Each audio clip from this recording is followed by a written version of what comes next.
Samahan niyo po ako sa aklat po ng Korinto. First Corinthians.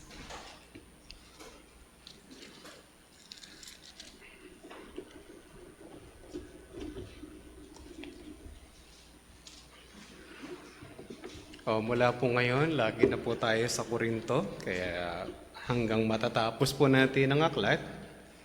At yan po yung ating laging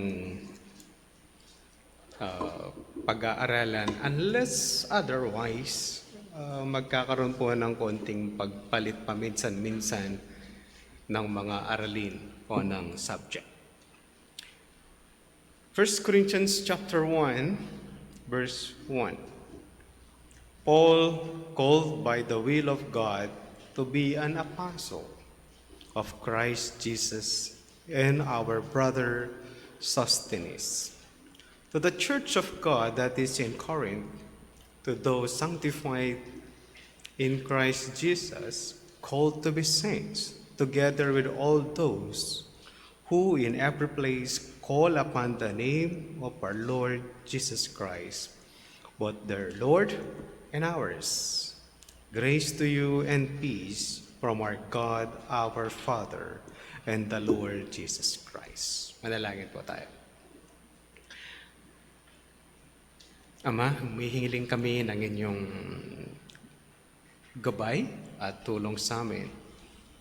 Hiling namin na bigyan kami ng sapat na talino as we study.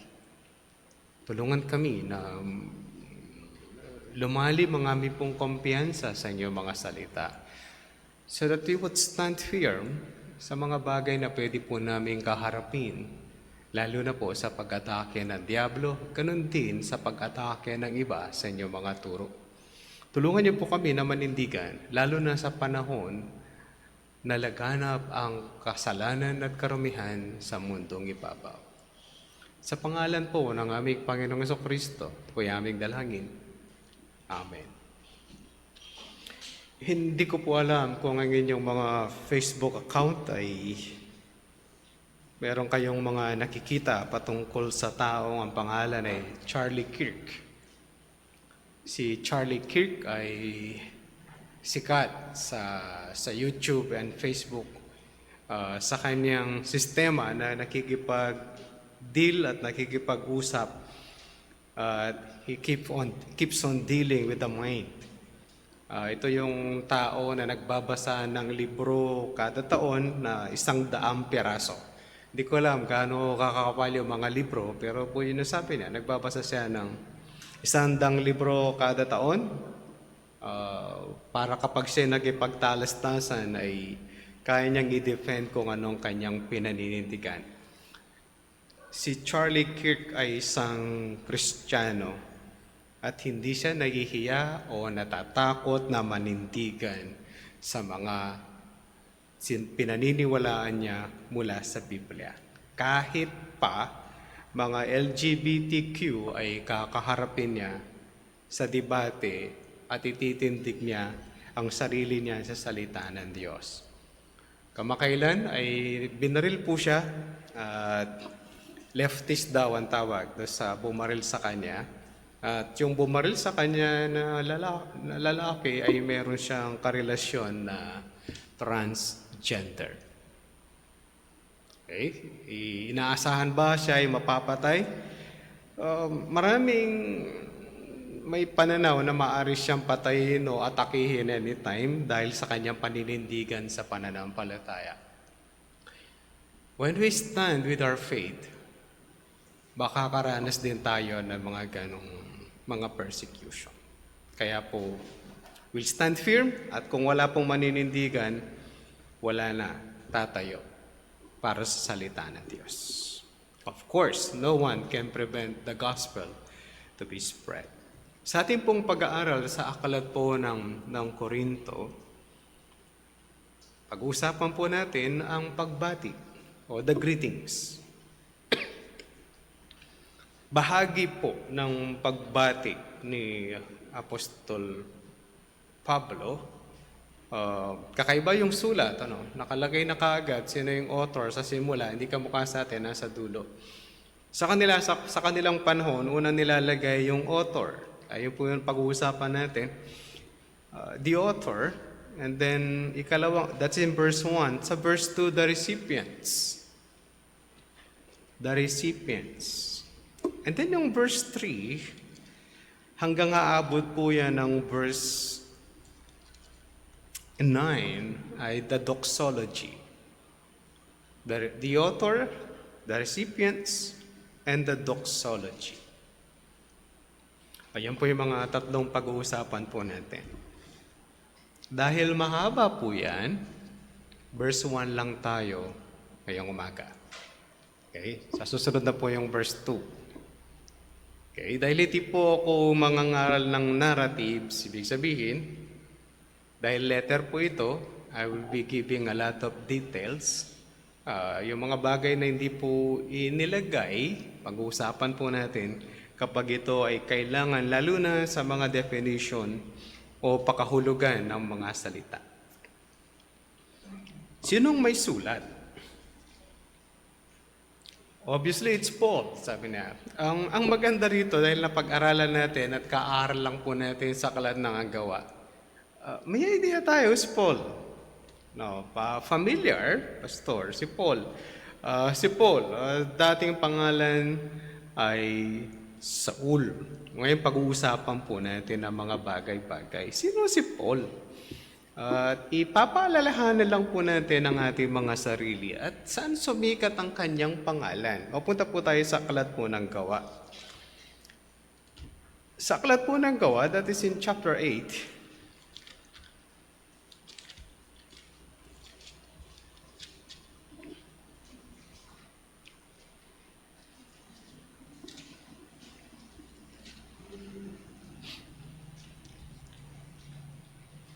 Sumisikat na ang pangalan ni Apostol Pablo at ganito po yung pagkakalagay sa verse 1 ng chapter 8. And Saul approved of his execution,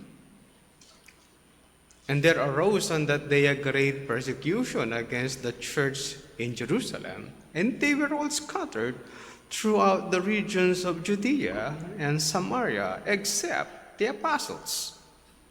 Devout men buried Stephen and made great lamentation over him. But Saul was ravaging the church and entering house after house to drag off men and women and committed them to prison. Verse 4. Now those who were scattered went about preaching the word.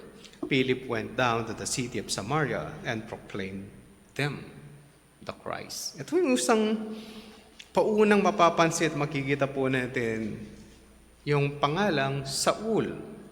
Anong meron sa kanya?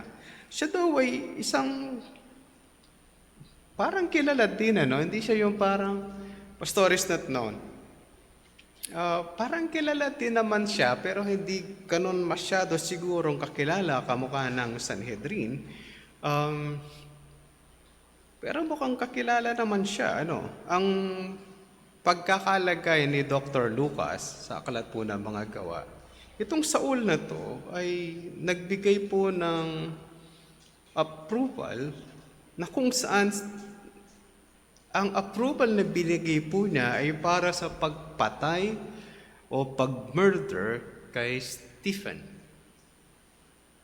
Hindi ito isang bagay na nakakatuwa. Kahit po sa time po natin, magamit ko ulit si Charlie Kirk. Si Charlie Kirk ay pinatay sa isang paaralan. Wala siya sa labas ng kung ano. But hindi siya sa loob ng mga school building. Siya po ay nasa labas and doing some debates, etc., etc. The sad thing is, yung principal tuwang-tuwa nung namatay si Charlie Kirk. Alam niyo yan? Pagka merong namamatay ng mga Kristiyanong naninindigan sa salita ng Diyos, wicked people are happy. Kaya kamukha po ng principal. At hindi siya pinalampas ng komunidad at tinanggal po siya as principal ng kanilang bayan. Ito yung mga malungkot no? Pag sa kanila may nangyayari, alam niyo, ang mananampalataya will preach, unbelievers will shoot or kill. Ayun po yung kanilang mga sistema. Kaya si Paul, dahil hindi pa siya mananampalataya rito, ito yung kanyang sistema, tuwan-tuwa siya, may namatay. Without even trial, at samantalang siya, alam niya, na dapat may trial sa mga bagay na ito. Para maintindihan natin kung sino si Paul, samahan niyo po ako sa chapter 13, verse 9. Dahil ganito po yung aking gagawin, we will keep on transferring from one verse to another. Lilipat-lipat po tayo ng mga pahina ng ating Biblia. Acts 13, verse 9, ito po yung nakalathala. Sabi na, but Saul, who was also called Paul, filled with the Holy Spirit, looked intently at him. Ito yung pinag-uusapan po natin. Si Paul, ang pangalan niya dati ay Saul. Meron silang certain assumptions. Ina-assume na yan ang ginamit na pangalan para daw yung kanyang pangalan is more of a Gentile name rather than a Jewish name para maging akma daw sa kanyang community na gagawing misyon. Di natin alam how true is that. Pero yun po yung sa kanilang sinasabi. Kaya daw po lang ginagamit hindi Saul dahil yun yung masakma sa kanyang community dahil Gentiles yung kanyang pagmiministeryuhan. Pero merong isang realidad sa kanyang pangalan. Ang ibig niyang sabihin ay small o maliit. Okay, kaya pag ang pangalan mo ay Paul, ibig sabihin maliit ka. No. Dati po yun. Ngayon nagkaiba na. Iba-iba na yung we don't care with the meaning. Maraming nagtatanong sa mga pangalan at minsan hindi na alam ng mga taong pakahulugan. At least yung sa akin alam ko siya. No? Kaya sabi nung minsan, Pastor, yung pangalan mo ang pangit. Sabi ko yun ang pinakamagandang pangalan na meron sa mundo. It's the name of my parents speaks for me. Hindi na ako inasar. Pangalan na magulang ko yun Hindi siya pwedeng pangit. Para sa akin, yun ang pinakamagandang pangalan. At least naka-attach sa akin yung pangalan nila. Okay? Kasi Paul, may realidad, mukhang maliit po siya, kaya Paul ang tinawag. Ngayon, pares na yung idea natin. It's either Saul or Paul, kung saan bahagi tayo ng aklat ng gawa, ang pinag-uusapan po natin ay parehong tao. Huwag lang tayong pupunta sa Old Testament dahil baka mapag-usapan natin si King Saul. And these are not the same. Sa chapter 9, punta lang tayo sa chapter 9 ulit. Sa chapter 9, ito po yung panahon kung paano si Paul, na dating Saul, ay nagkaroon po ng kaligtasan. Acts chapter 9, sabi niya in verse 1, but Saul is still preaching threats and murder against the disciples of the Lord, went to the high priest and asked him for letters to the synagogues at Damascus, so that he may if he found any belonging to the way, men or women, he might bring them bound to Jerusalem. Ito po yung sama nito, di ba? Pag pinagsabi, Pastor, masama yan. I agree. Ito yung mamamatay tao ng mga mananampalataya sa kanyang panahon. Mas malala pa to sa Sanhedrin. Ang Sanhedrin were simply waiting, at kung sa Jerusalem mo ginawa yun, ang pangangaral ng salita ng Diyos, parurusahan kanila. Pero si Paul hindi. Sugod. Sinugod niya ang Damasco para lang makahanap ng mga Kristiyano na may mga tao na may pananampalataya sa ating Panginoong Jesucristo. But in verse 4, he's his crossroad. Nag-cross sila ng landas ng ating Panginoon. In verse 4, actually hindi sila nag-cross, talagang sinalubong siya ng Diyos. Verse 4, verse 3 na muna. Now as he went on his way, he approached Damascus, and suddenly a light from heaven shone around him. And falling to the ground, he heard a voice saying to him, Saul, Saul, why are you persecuting me? And he said, Who are you, Lord? And he said, I am Jesus, whom you are persecuting. But rise and enter the city, and you will be told what you are to do. The men who were traveling with him stood speechless, hearing the voice, but seeing no one. Saul rose from the ground, and although his eyes were opened, he saw nothing. So they led him by the hand and brought him into Damascus. For 3 days he was without sight, neither ate nor drank. Ito po yung conversion po niya. When we talk about, Pastor, kahit ba ganyang kasama yung tao, pwede siyang may ligtas ng Diyos? Yes. Kahit bilyon-bilyon pa yan, kahit na yung kasalanan niya ay mas marami pa sa pondo ng floodgates at flood control ng Pilipinas, God can save. Alam niyo yun? Bisa nakala natin, Pastor, ang ililigtas lang ba ng Diyos o yung mabait? Bisa pagka merong nasisave tapos binabaptize, Noon merong nabaptize, hindi po dito. I'm present. Yung nanay nung binaptize ay bina-Bible study ko way back so many years. Nung binaptize na yung anak niya, sabi niya, alam mo, Bobot, bata pa lang yung anak ko, mabait na eh. Gusto ko sabihin, loko-loko yung anak mo eh. Bata pa lang yan, mabait na. Hindi po ganun ang salvation ng Diyos. Wala tayong mahanap na batang mabait nung maliit. Alam niyo yun.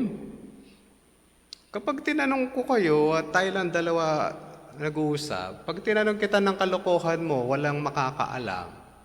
May masasabi kayo sa akin, di ba? No, ako may sarili akong kalokohan. Hindi ako umiinom ng alak, hindi ako naninigarilyo dahil hindi masarap. Pero meron kami sariling ginagawang kalokohan. Hindi yung kamukha isang kasing testimony parang maganda lang pag dati ako mangiinom, dati ako manlalasing.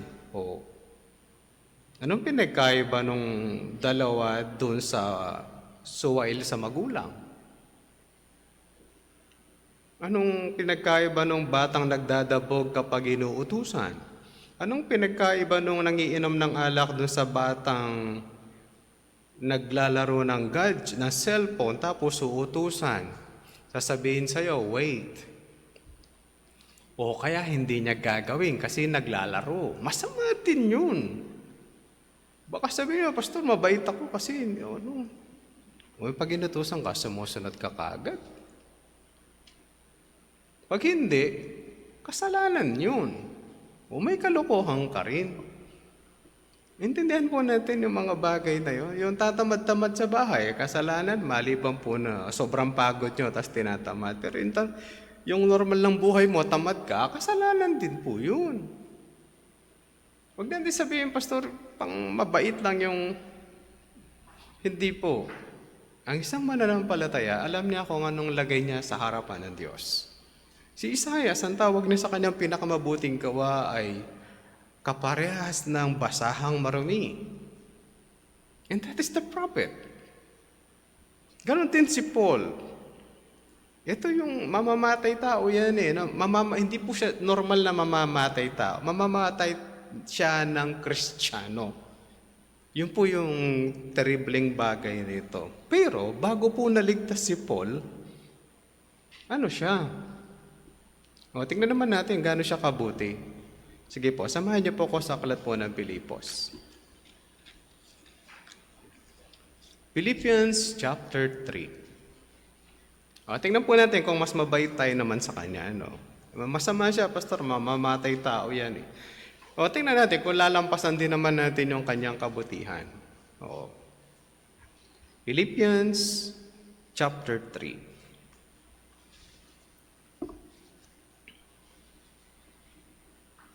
Simulan ko na sa verse 1 para lang na akong pagbasa. Finally, my brothers, rejoice in the Lord. Write to To write the same things to you is no trouble to me and is safe for you. Verse 2. Look out for the dogs, look out for the evildoers, look out for those who mutilate the flesh. Ang kalaban po niya ay hindi aso, but ito yung mga tao na naniniwala na ang kaligtasan ay paggawa o pagtutuli. Ayun po yung kanyang issue. Verse 3, kinu-question si Paul. Hindi ka naman yata maalam sa Old Testament, hindi ka naman maalam sa Jewish practice, kaya wala kang alam sa system ng pananampalataya ng mga Hudyo. Ito na po yung sagot ni Paul in verse 3. For we are the circumcision who worship by the Spirit of God and glory in Christ Jesus and put no confidence in the flesh. Verse 4.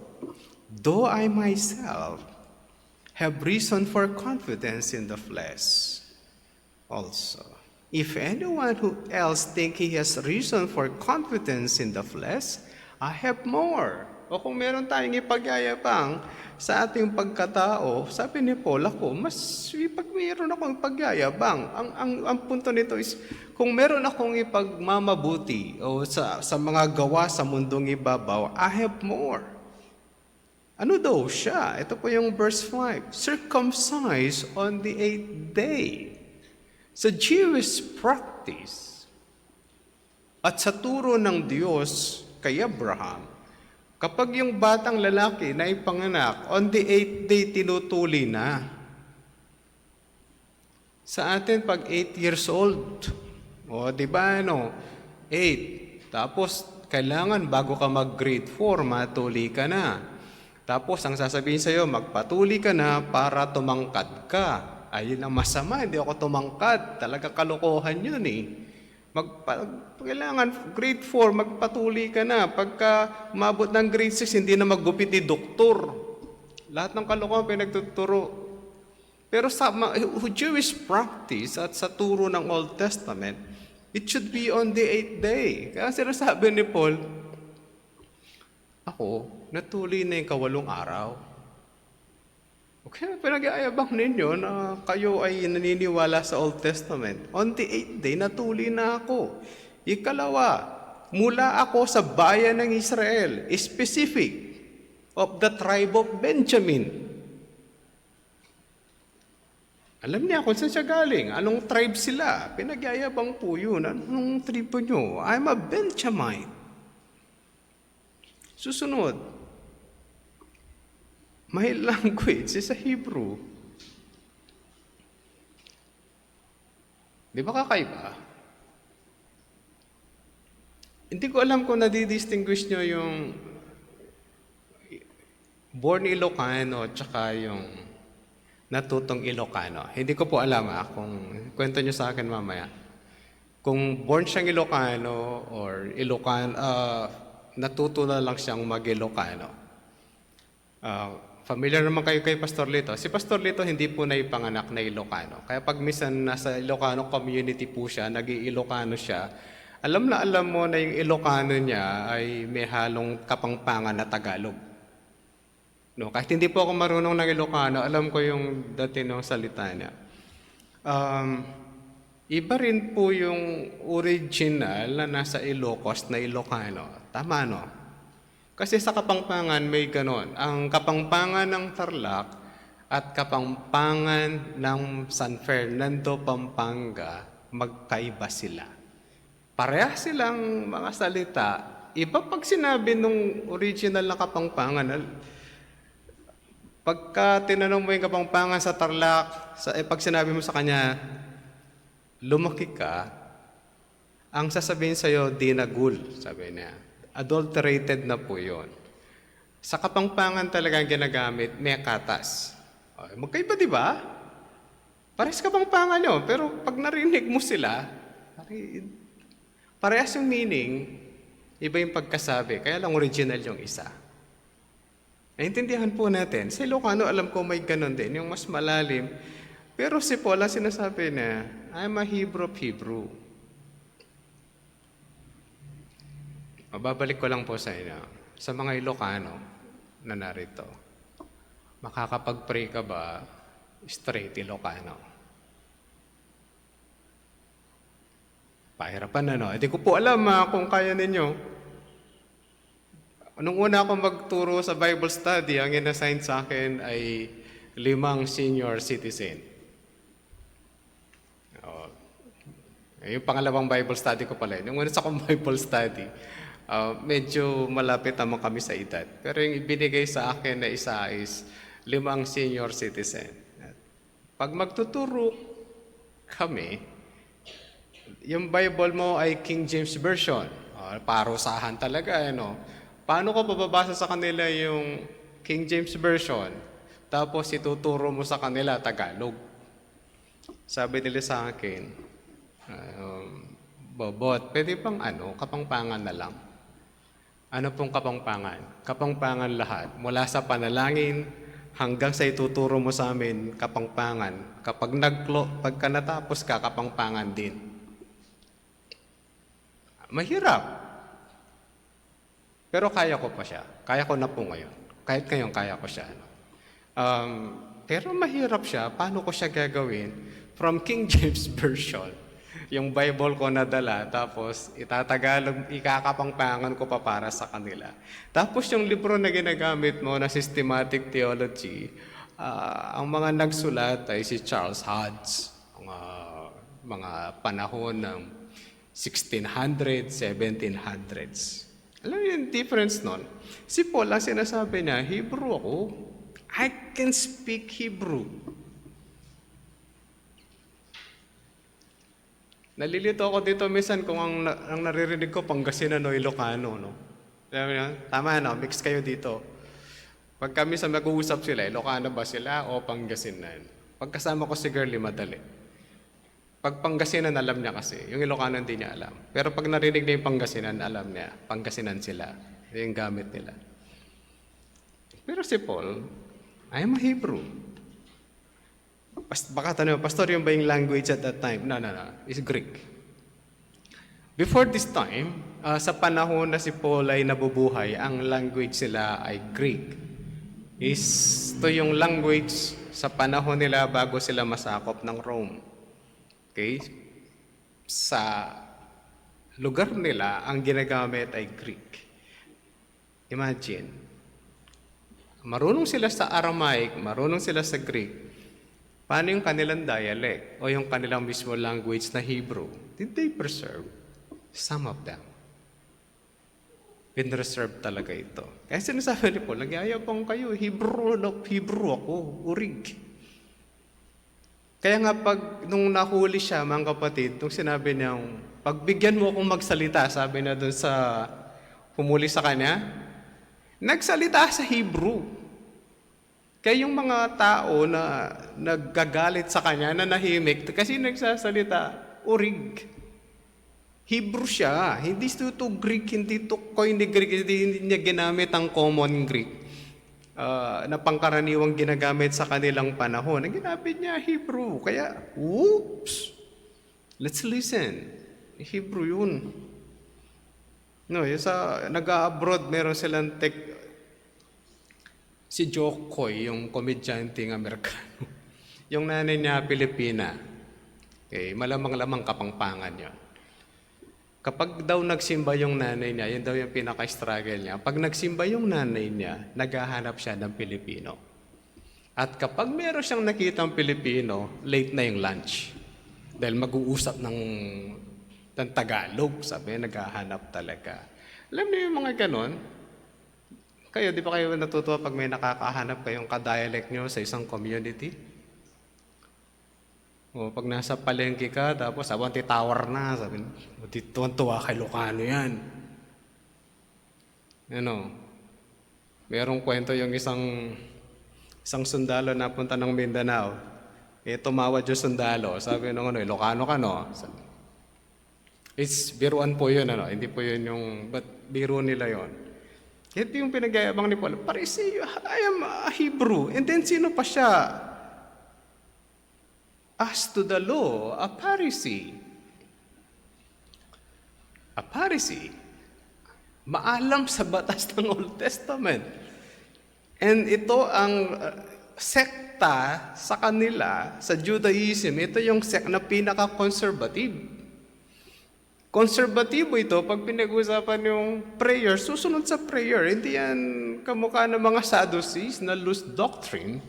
Ito yung pinakamerong mahigpit na paniniwala at practice ng Old Testament.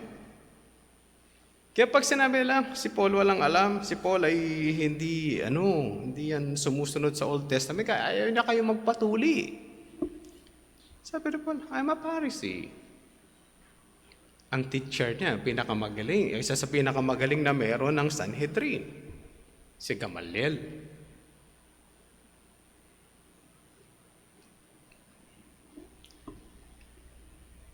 Sumunod, sabi na, as to the seal, persecutor of the church. As to the righteousness under the law, blameless.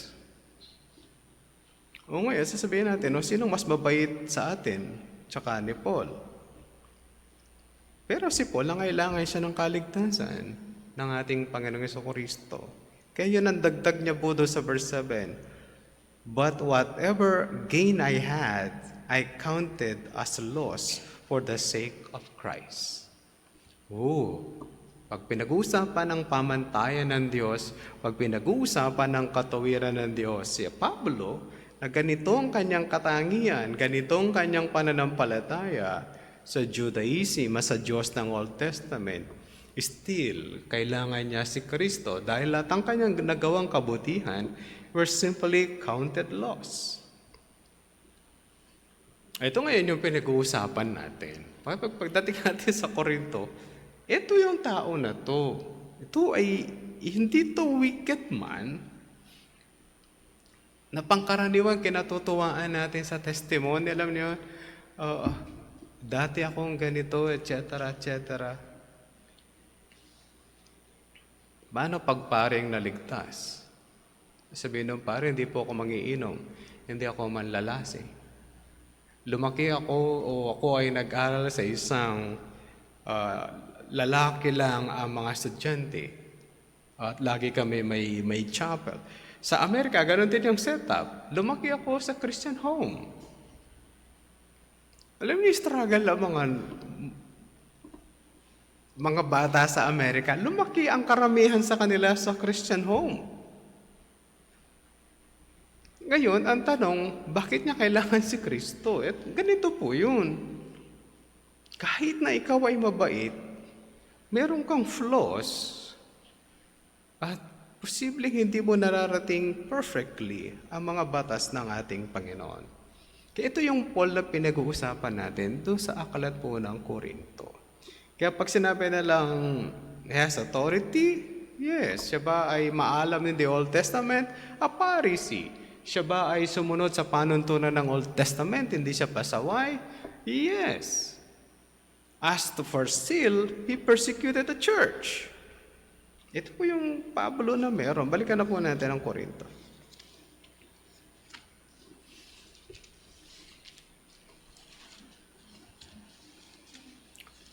First Corinthians 1. At least alam na natin yung pangalan. At meron na tayong idea. Ito yung manggagawa nating pag-uusapan. Paano niya pinakilala ang sarili niya sa mga taga-Korinto? Called by the will of God to be an apostle. Tinawag siya ng kalooban ng Diyos para maging apostol ni Kristo Jesus. Isa sa mahirap para ikaw ay maging apostoles ng ating Panginoong Jesucristo. Kailangan nakita mo si Jesus Christ sa kanyang buong system, sa kanyang buhay pananampalataya. Samahan niyo po ako ulit sa Acts 1.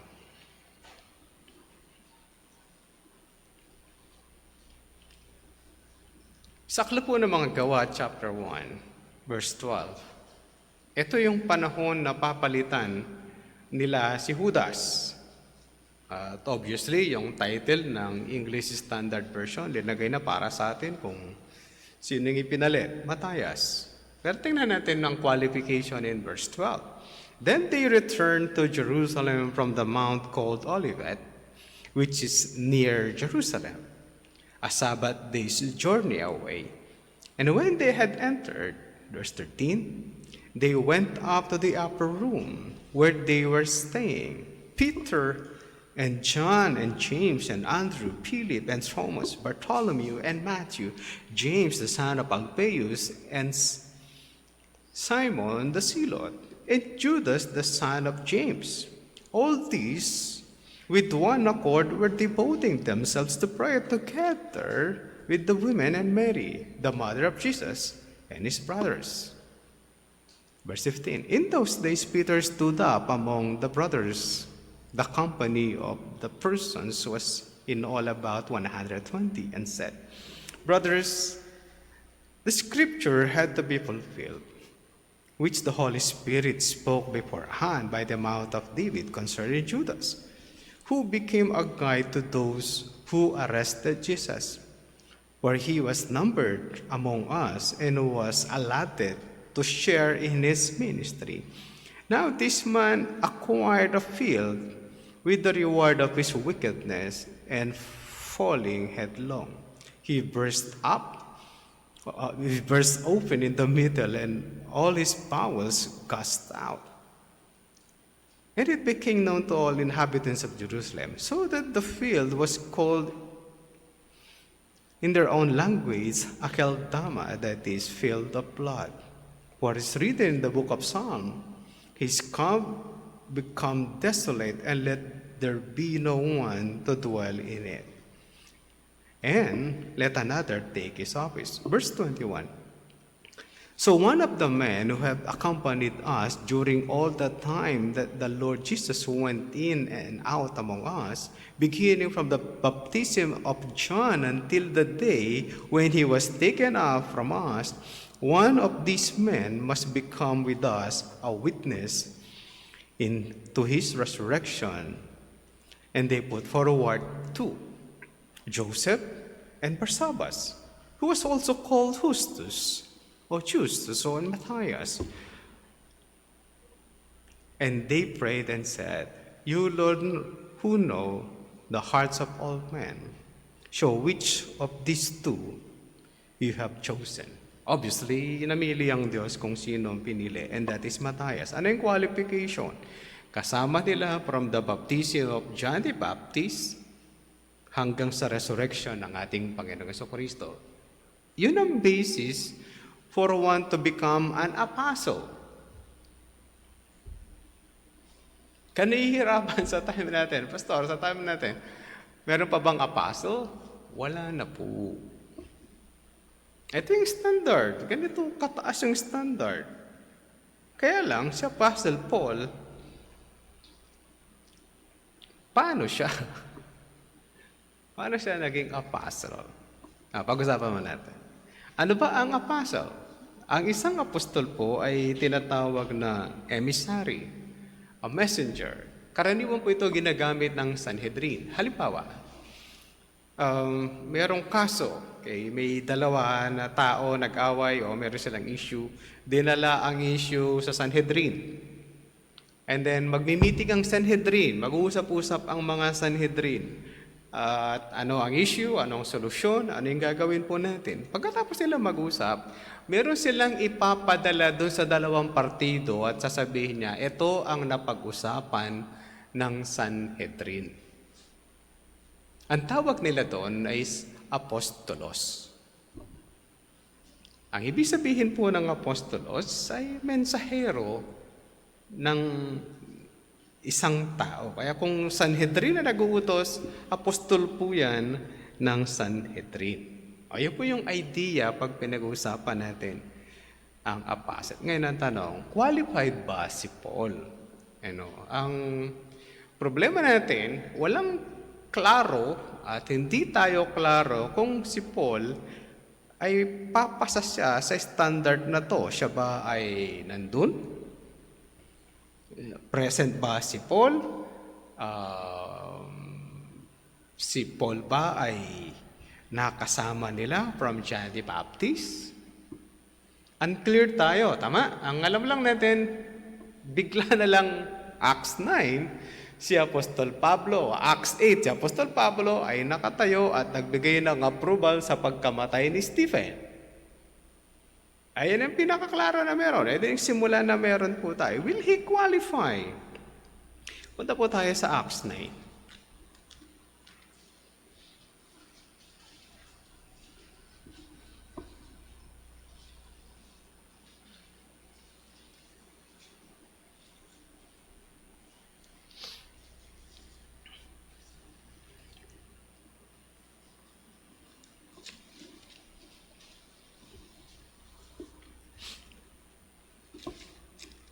Si Paul ay na-save. Okay? At nakarating na po siya sa magpapagaling sa kanya. Gusto ko na pong simulan sa verse 12. Acts 9 verse 12. And he has seen in a vision a man named Ananias come in and lay his hands on him, so that he might regain his sight. But Ananias answered, Lord, I have heard from many about this man, how much evil he has done to your saints at Jerusalem. And here he has authority from the chief priest to bind all who call on your name. But the Lord said to him, Go, for he is a chosen instrument of mine to carry my name before the Gentiles and kings and the children of Israel.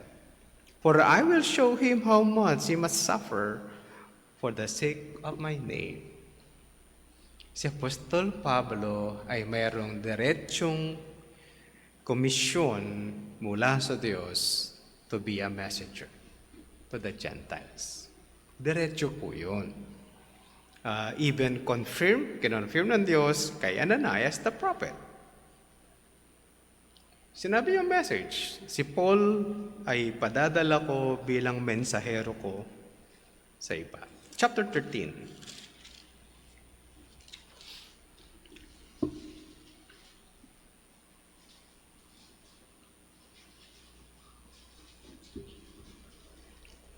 Verse 1.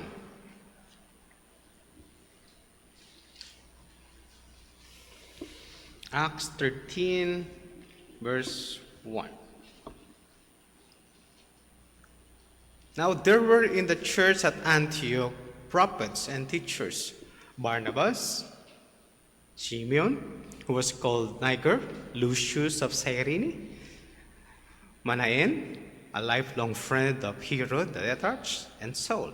While they were worshiping the Lord and fasting, the Holy Spirit said, Set apart for me Barnabas and Saul for the work to which I have called them. Then after fasting and praying, they laid their hands on them and sent them off. Si Paul ay pinadala ng Diyos to do missions to the Gentiles. Ito po yung pinangahawakan ng manggagawa ng Diyos. At ito yung ibinigay ng Diyos na gagawin ni Apostle Paul. Lagi pong nababanggit po yan sa kanyang mga testimony na siya ay tinawag ng Diyos to become an apostle. Sa time natin, Pastor, meron sa panahon natin gumagamit ng sila daw ay apostle. One, nakausap ba sila ng Diyos para sabihin sa kanila that they will be sent? After Paul, wala na po tayong mababasa na apostle na pinadala ang Diyos. In the definition of an apostle, pagka pinag-usapan, Pastor, yung apostoles, meron pa ba tayong mababasa na after them, after this batch, meron pa ba? Si Barnabas sometimes to be called apostle. Pagkatapos nila, meron pa ba? Wala naman, kapatid. Ito lang po yung mga apostoles na meron na sinabi ang Biblia. Si Irenaeus never called himself an apostle. Kahit kailan hindi na tinawag ang kanyang sarili na isang apostol.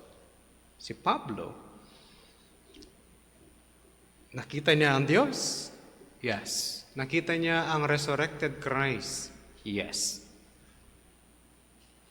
Yung apostle ngayon, nakita nila ang resurrected Christ? I don't think so.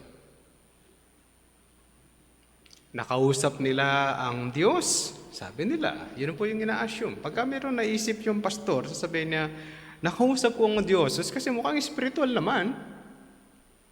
Pag sinabi ako nakausap ko ang Diyos, itong mensahe niya sa atin sa araw na to.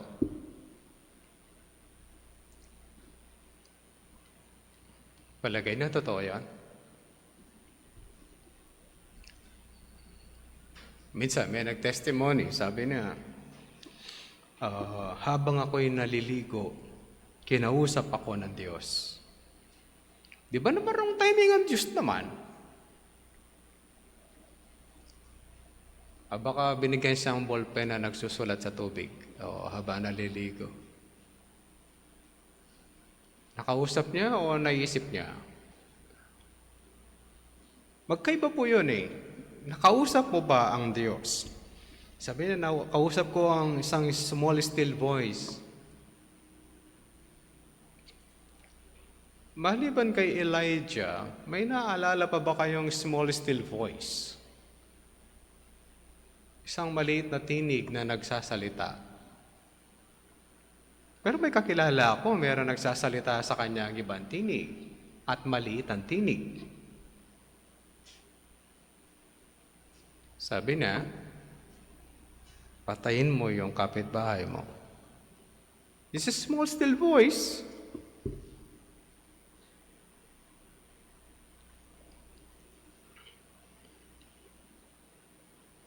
Parehas yung salita nila, small still voice. Sabi nung isang dating counselor ng Manila, sabi na may nagsasalita sa likuran ko na ganito ang aking gagawin. Isipin na yun ng mga ganong mga bagay. Anong pinagkaiba ng small still voice na sinasabi na hindi sila sigurado? And then yung small still voice na nagsasalita sa kanila na iba ang sinasabi. Alin dun? O gusto lang maging spiritual yung mensahe para itong sinabi ng Diyos. Ito yung sinabi ng Diyos o hindi ka nag-prepare kahapon. Hindi ka nag-prepare ng isang araw. Hindi ka nag-prepare throughout the week. Yan na lang ang ilulusot natin. Ito ang sabi ng Diyos. This is the message of God. Tapos practical, hindi siya ugnay sa laman ng Biblia. Kasi maparaming napapahamak sa mga bagay na yon. But si Paul ay may ganito. Kausap niya talaga ang Diyos. And this is a small still voice. It's not a small still voice. Kamukha ng palusot ng iba. Kaya mga ganito po yung mga kapatid. Siya ba ay apostle? Yes. Siya ba ay binibigyang mensahe ng Diyos? Yes. He even was brought to the third heavens. O ganun po yung pagkakalagay sa kanya ng ating Diyos. Kaya pag pinag-usapan natin, meron siyang karapatan, tawaging apostle, yes. Pero kailanman hindi po yan ipinagyayabang ni Apostol Pablo ang kanyang pagiging apostol. Bakit niya sinabi ang pagiging apostol niya sa unang Korinto? Tingnan niyo po ulit. Hindi po lahat ng libro ni Paul inalagay niya na siya'y apostle. Ang Philemon wala pong nakalagay. Hindi niya nilagay sa lahat ng mga sulat niya na siya po ay apostle. There are some. Philippians, hindi po niya nilagay. Siguro hindi kailangan ng Philippians at ni Philemon. Dahil ang sulat niya kay Philemon, kaya hindi po niya to nilagay as witness, as apostle. Si Philemon, ay kaibigan ni Paul. Sukdo lang kaya niyang utangan. Sabi niya, kung merong utang sa iyo si Onesimus, idagdag mo na yan sa mga utang ko sa iyo. Ganun ka-close yun. Ngayon, sasabihin na, apostol ako. Philemon, I am an apostle. Bayaan mo na yung utang ni Onesimo. Hindi siya ganun. They're so close para gawin po yun. Kaya ito yung paggamit, di ba? Paul called by the will of God to be an apostle of Christ Jesus. Ano yung mga possible reasons bakit niya ginagamit po ito? Kino-question ng kanyang pagka-apostol.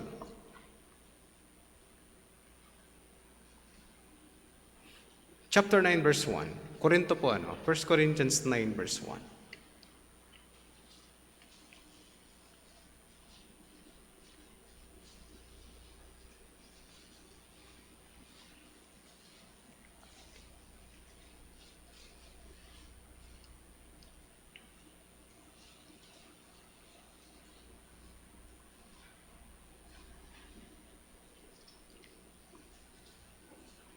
Sabi na, am I not free?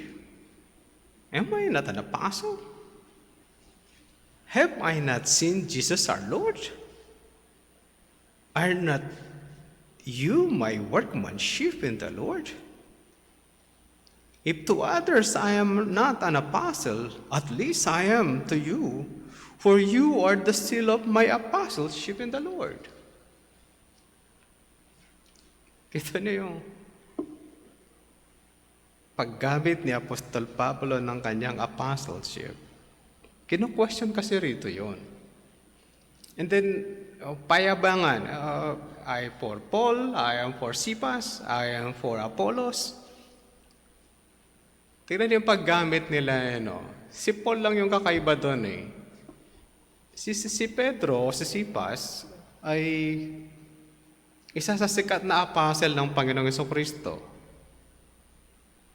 Ito yung madada, laging nanguunang magsalita. Sabihin natin, Pastor, masama, yan ang pinaka-wicked sa kanila eh. No. He's simply the representative of the 12. Siya lang naman ang matapang magsalita. Yung iba, tameme. Kahit na si John the Beloved, tameme. Ang matapang talaga si Pedro. Siya yung magsasabing, maninindigan ako para sa'yo. Lagi yung nagsasalita yun.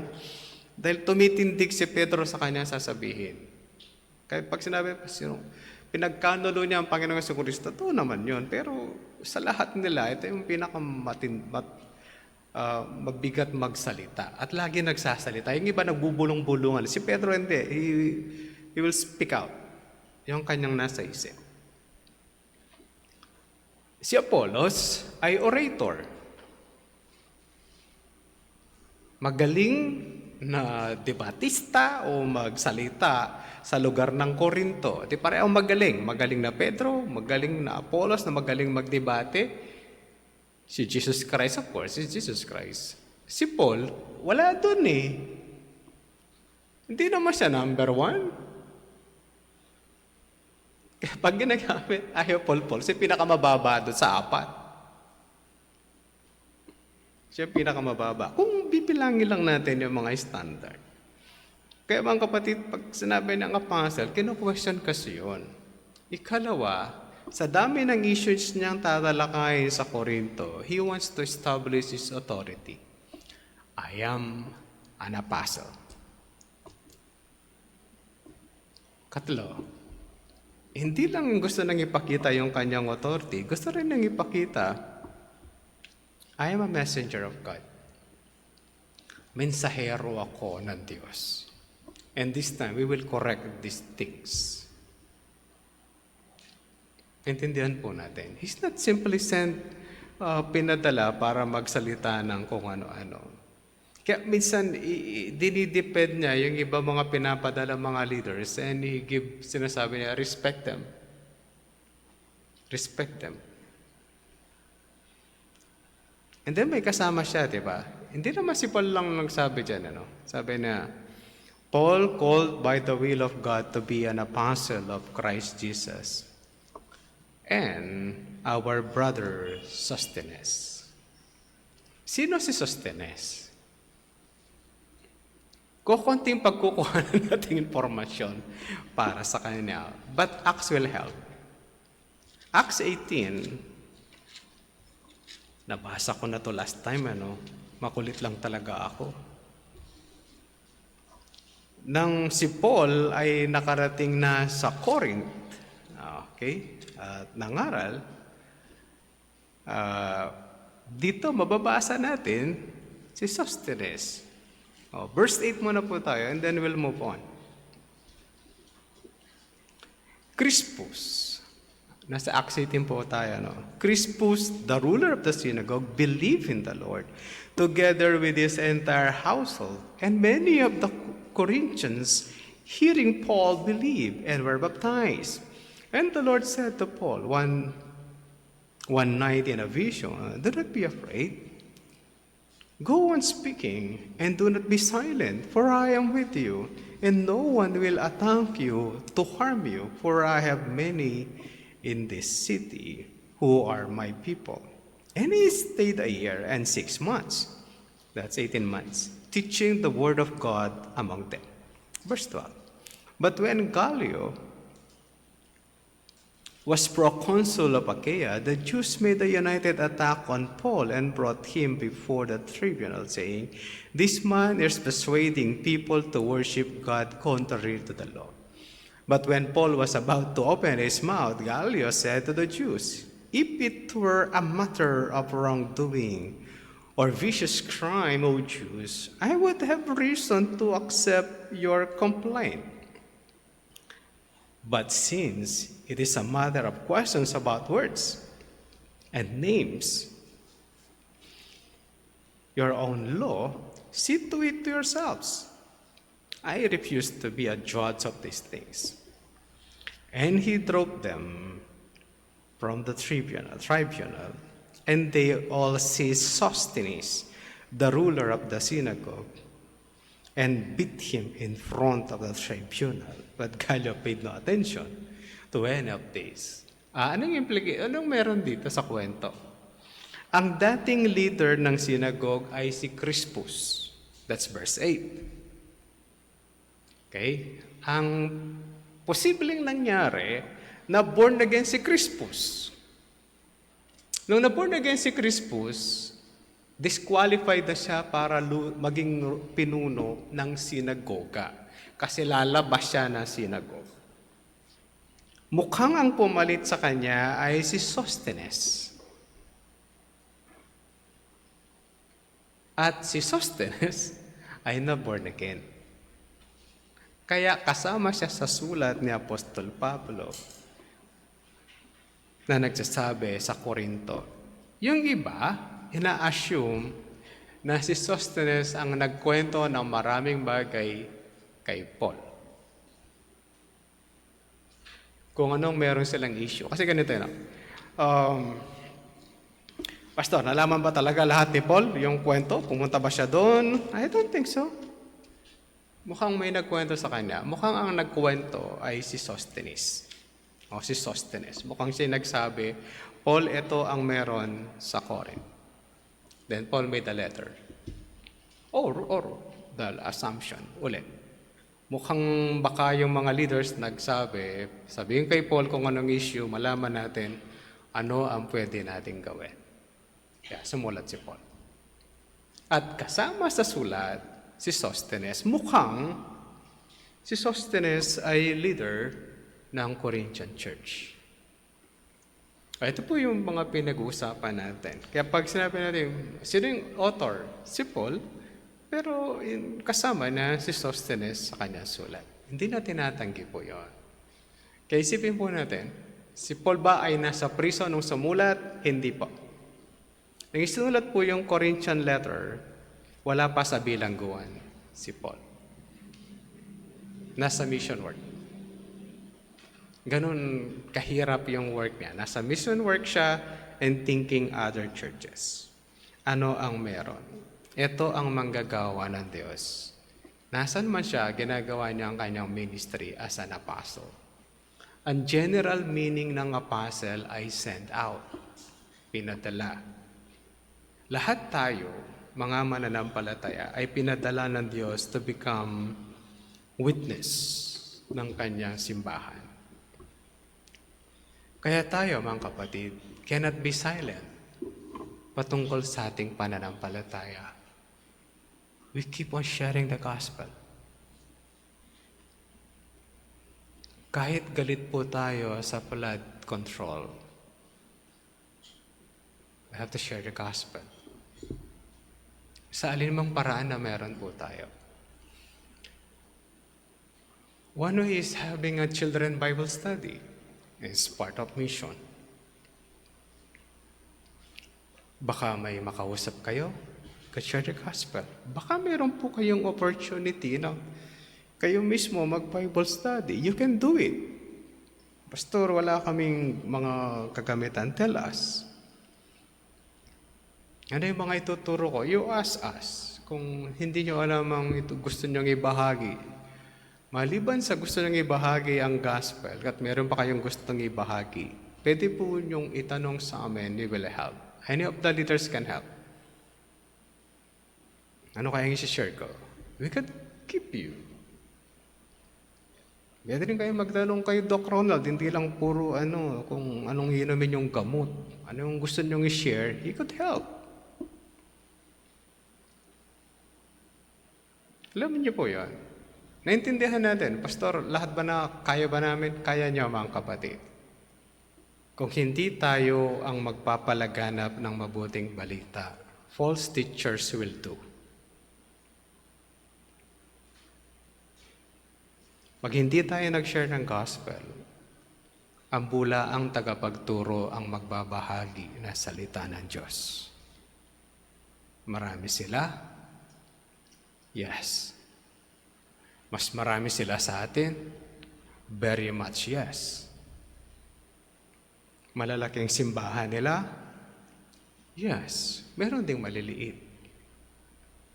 Gamit nila? Bible din. Sino magsasabi sa tama kung hindi tayo magsasalita? Namatay na isa sa atin. Si Charlie Kirk. At age 31, dead. Tayo kailan? Hindi naman kailan tayo mamamatay. Baka naman next year naman na tayo mamatay. O share na natin yung gospel ngayon. On a general term ng apostle, ang lahat po ng mananampalataya ang tawag ay witnesses. Then we can share the gospel. Yun lang sinasabi ko, pag pastor kulang yung aking kaalaman, sabihin niyo po sa amin, we'll help. We're more than willing to help. May bahagi lang pong mabuting balita. Or we can support the ministry. Kung anong meron, Pastor, hindi ako gano'n ka-eloquent, then we help.